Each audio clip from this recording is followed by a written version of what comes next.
So there is something I don't understand here, and I've been on research to know what could actually be the wisdom behind such statement.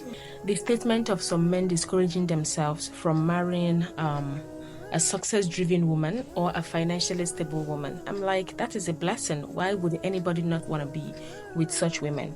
So, and for how many years that I've been trying to get answer to this, I'm grateful that I finally met men who are married to financially stable women and success-driven women, and they're having a happy home. Through that, I am able to get the answer that I desire.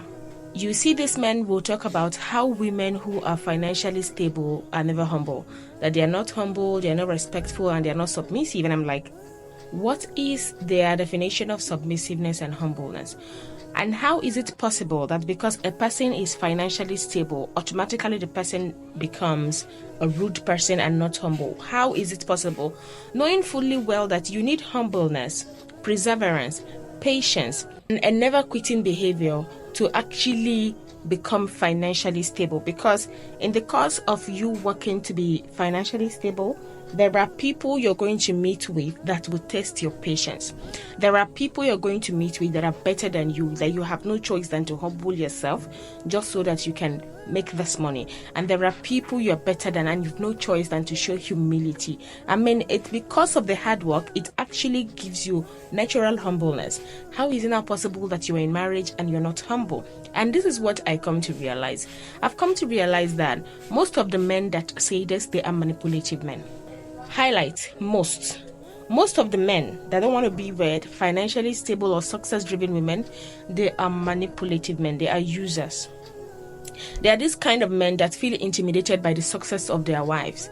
This is the story I've had long time ago about some men that are actually intimidated by the success of their wives. I've always believed that it is not possible that any man within his right thinking mind should feel threatened by the success of his wife. I have witnessed it.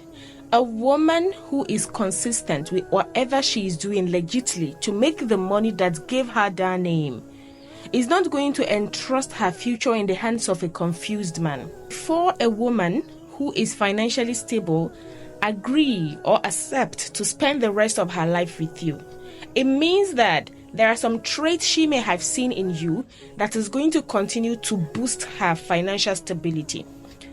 There is even high possibility that you don't have money, but she will still choose to be with you because there are some traits in you that is required to give her peace, that is required to serve as motivation for her. Based on the way you present yourself to her, based on who you show her that you are. Now, if she end up in marriage with you, only to realize that you are the opposite, you start posing threats to her success, you are not encouraging, you discourage her, you always threaten her, you always want to make her feel like she is doing too much when it comes to the things that she do that brings the money. You have always known that this is what this lady does to make the money. Even before you got married to her, you've always given her encouraging words. But now you are in marriage with her, you are not even giving her direction or support, but everything you bring is negative energy.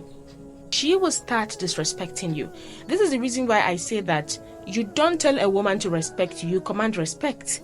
And you command respect by simply respecting boundary. Simple. Respect boundary and be respectful. Then you are going to be respected. Every woman has the tendency to becoming disrespectful, be it that they are financially stable or not. The one with the power to actually display such disrespectful trait are those that they have nothing to lose.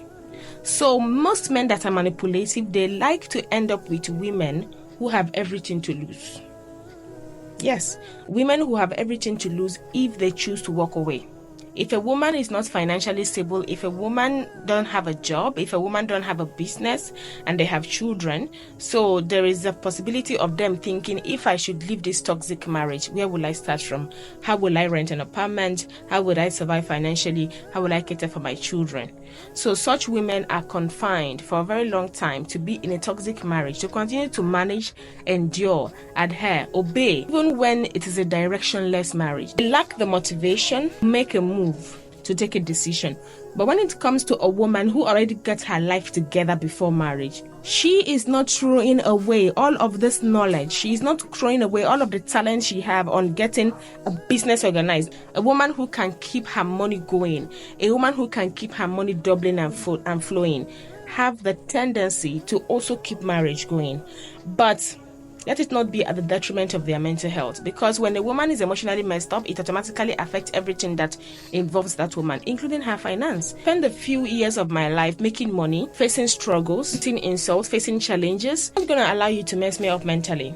I'm not going to allow you to put me in a state that will render all the effort and the input that I've done all these years useless. So if a woman is not humble, you need to check yourself. Because no woman will wake up on a hot afternoon to start to just change to who they are not. That behavior in your woman is triggered by something in you. And before a woman will change to becoming worse, they send a signal, they lay complaint, they talk about it. You are the problem. You don't want to accept that you're the problem because you are the man, and you feel that being the man automatically means that you're perfect.